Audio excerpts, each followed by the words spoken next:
शुरुआती सीन में हमें एक रिजॉर्ट दिखाया जाता है जहां पर बहुत ही भयानक मैसेकर हुआ था।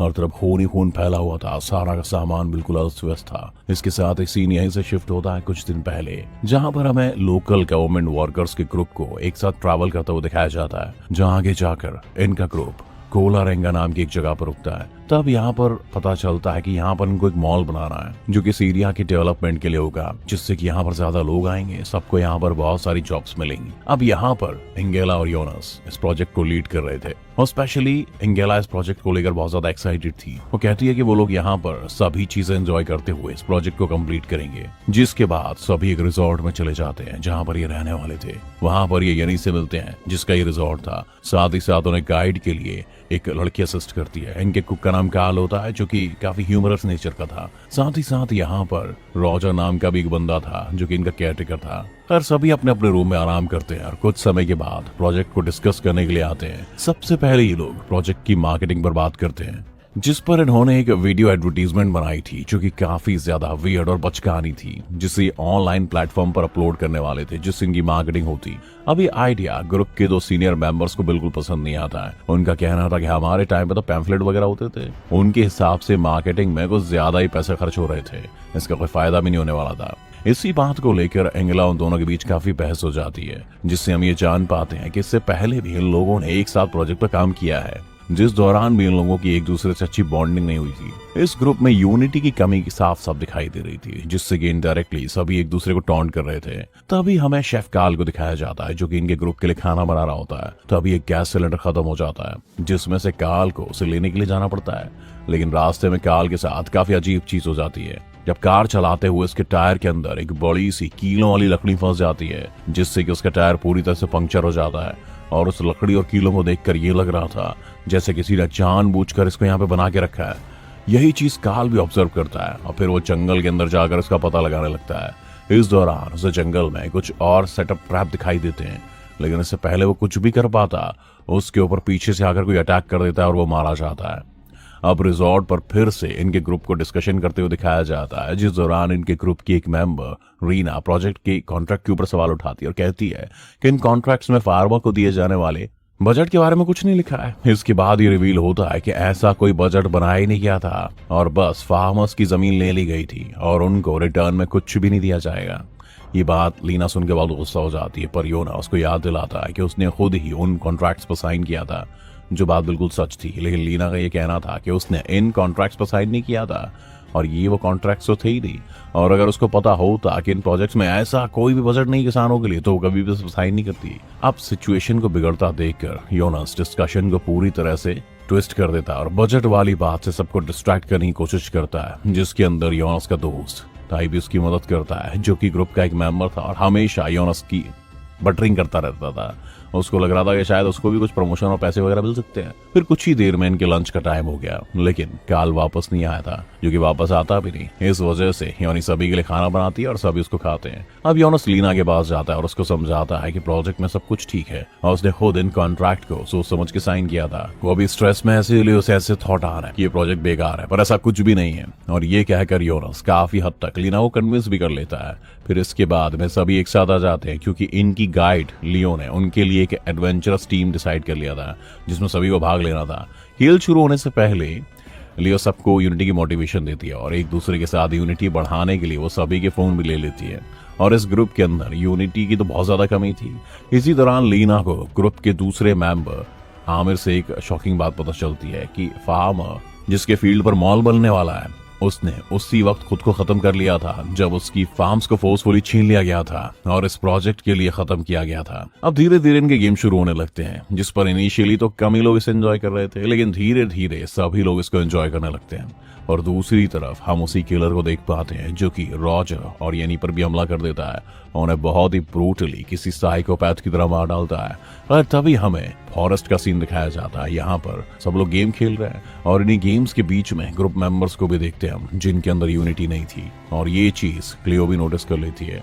अब एक गेम के दौरान लीना को कुछ याद आता है और वो उसे बीच में ही छोड़कर रिजॉर्ट वापस आ जाती है।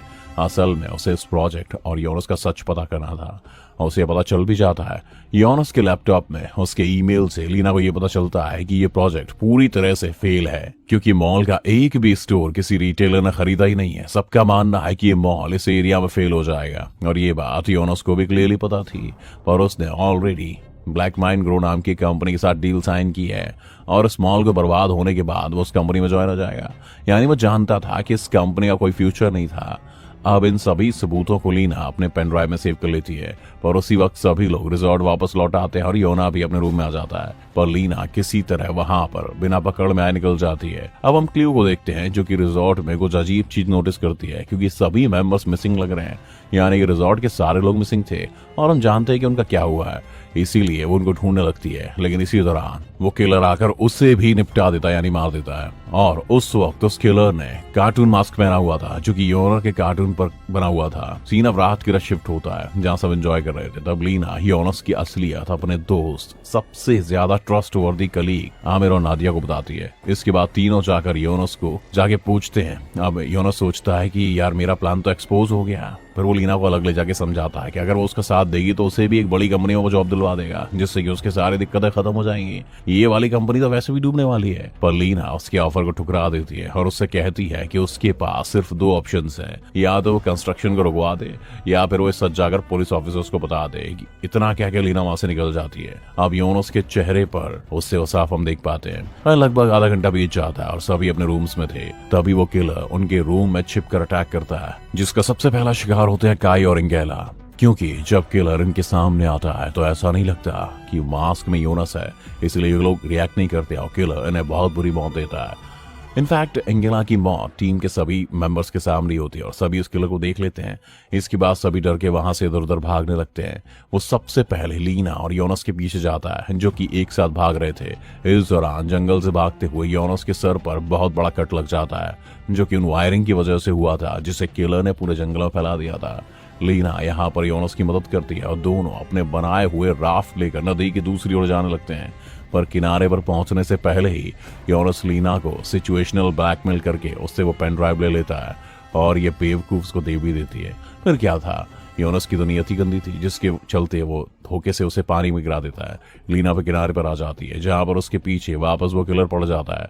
पर किसी तरह से बचते हुए वो आमिर, ईवा, नाडिया और टॉड भी उनके साथ मिल जाती है। अब सिर्फ एनेट और यॉड भी ग्रुप से अलग थे, बाकी सब साथ थे। अब यहीं पर हमें मूवी का सबसे खतरनाक सीन देखने को मिलता है, और यहाँ एनेट योनस के सर पर लगी हुई चोट के ऊपर सुई धागे से टांके मारती है, जो कि वो डिजर्व भी करता है। उसकी हरकतें बहुत गंदी थी और पागलों की तरह चिल्लाता रहता है, जो कि बिल्कुल सही भी था, क्योंकि उसकी वजह से कितने सारे फार्म हाउस ऐसे ही चिल्लाए होंगे खुद को खत्म करने से पहले। एनीवेज, यहाँ पर एनेट योनस को बताती है कि उसने यहाँ आने से पहले फ्रांस को भी इस प्रोजेक्ट के बारे में सब बताया था, और ये सुनकर योनस बहुत गुस्सा हो जाता है और समझ जाता है ये सब फ्रांस ही कर रहा है। असल में फ्रांस इनके ही ग्रुप का एक मेंबर था, जिसने पिछले प्रोजेक्ट में गुस्से में आने की वजह से पहला के ऊपर हमला कर दिया, और शायद इस प्रोजेक्ट ना होने की वजह से या फिर किसी फ्रस्ट्रेशन की वजह से वो इन सबको मार रहा है। तभी इन पर वापस से वही किलर हमला कर देता है, जिसमें योनस किसी तरह वहां से बचकर भागने में कामयाब हो जाता है, लेकिन एनेट पीछे छूट जाती है। लेकिन जब एनेट उस किलर के करीब होती है, उसके मास्क को हटाती है, तो वो समझ जाती है कि फ्रांस नहीं बल्कि कोई और है। पर तब तक किलर उसके सर में चाकू मार देता है और उसकी वजह से उसकी मौत हो जाती है। दूसरी तरफ हम योनस को देखते हैं, जो कि किलर से भागते हुए एक नदी में गिर पड़ता है। अब आगे हम बचे हुए मेंबर्स को देखते हैं, जो कि सभी एक साथ मिलकर कुछ हथियार लेकर घर से बाहर आते हैं और धीरे धीरे जंगल को क्रॉस करने लगते हैं। पर उसी वक्त उन पर वापस से किलर हमला कर देता है, जिसकी वजह से सब अलग अलग हो जाते हैं। यानी यहाँ पर साफ दिख रहा था कि यूनिटी की अभी भी कमी है। यहाँ पर आमिर और लीना एक साथ थे और वो एक रोप के जरिए नदी को पार करके दूसरी तरफ जाने की कोशिश करता है। पर एंड पॉइंट पर किलर ने पहले शार्प वुडन स्टिक्स लगा रखी थी, यानी कि नुकीली लकड़ी के डंडे लगाए हुए थे। अब इस चीज को पहले ही आमिर ने देख लिया था। उसको पता था कि मौत तो पक्की है, लेकिन वो किसी को बचाना चाहता था, तो वो खुद को आगे कर लेता है और बुरी तरह मारा जाता है, जिससे कि लीना बच जाती है। अब यहाँ पर किसी और में यूनिटी हो या ना हो, लेकिन आमिर और लीना में काफी यूनिटी थी।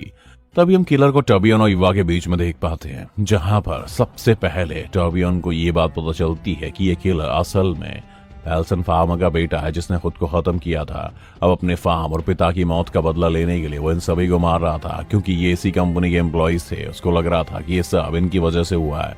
यहाँ पर वो किलर इन दोनों पर कई बार अटैक करता है, लेकिन ईवा कई बार उसके अटैक्स को डॉच कर लेती है। ईवा यहाँ काफी हिम्मत दिखाती है और वही इकलौती रीजन थी कि वो आखिर तक वो दोनों एक इसी तरह से किलर से बचकर भाग रहे होते हैं। पर एंड में ये दोनों एक जगह पर आकर गिर जाते हैं और किलर ऑलमोस्ट इनको मारने वाला था। तभी पीछे से नारिया एक शार्प शोल से उस किलर के गले पर अटैक करती है और जस्ट अगले ही पल उसका सर धड़ से अलग हो जाता है। इस तरह से ये लोग अपनी जान बचा लेते हैं और किलर के मरने की खुशी मनाने लगते हैं। दूसरी तरफ हम लीना को देखते हैं जो कि सेफ थी, पर नदी से गुजरते हुए उसके सामने योदरस आ जाता है जो कि उसी नदी में गिरा था। योदरस उसे देखते ही अपने गुस्से को कंट्रोल नहीं कर पाता और उसे मारने की कोशिश करने लगता है। पर लीना यहाँ पर हिम्मत दिखाते हुए उसके सर के टांकों को यानी स्टिचेस को खोल देती है और दर्दनाक तरीके से उसकी मौत हो जाती है। आगे फिर हमें दिखाया जाता है कि सभी की डेड बॉडीज रखी हुई है जहाँ पर इनकी मौतें काफी दर्दनाक तरीके से हुई थी। और हाँ, यहाँ पर वही सीन दिखाया जाता है जो कि बिल्कुल मूवी के स्टार्टिंग में दिखाया गया था, जहाँ पर खून ही खून था, पूरा रिजॉर्ट अस्त व्यस्त हो रखा था। फिर आगे की सीन में हम देख पाते हैं कि एंडिंग में आकर रिजॉर्ट में पुलिस ऑफिसर्स आ जाते हैं और यहाँ पर जो लोग बचे हुए थे उनको रेस्क्यू कर लिया जाता है और यहीं पे कॉन्फ्रेंस मूवी खत्म हो जाती है। इसी के साथ आज का वीडियो हम खत्म करते हैं। अगर आपको अच्छा लगा तो प्लीज इस वीडियो को लाइक और कमेंट जरूर कर दीजिएगा। मैं बहुत सारी मूवीज लेकर आता रहता हूँ, तो प्लीज इस चैनल को सब्सक्राइब कर दीजिए और बेल नोटिफिकेशन आइकॉन दबाना मत भूलिएगा। हम फिर से मिलेंगे और एक नई मूवी के साथ। तब तक के लिए थैंक यू और आप अपने आप का ख्याल रखिए।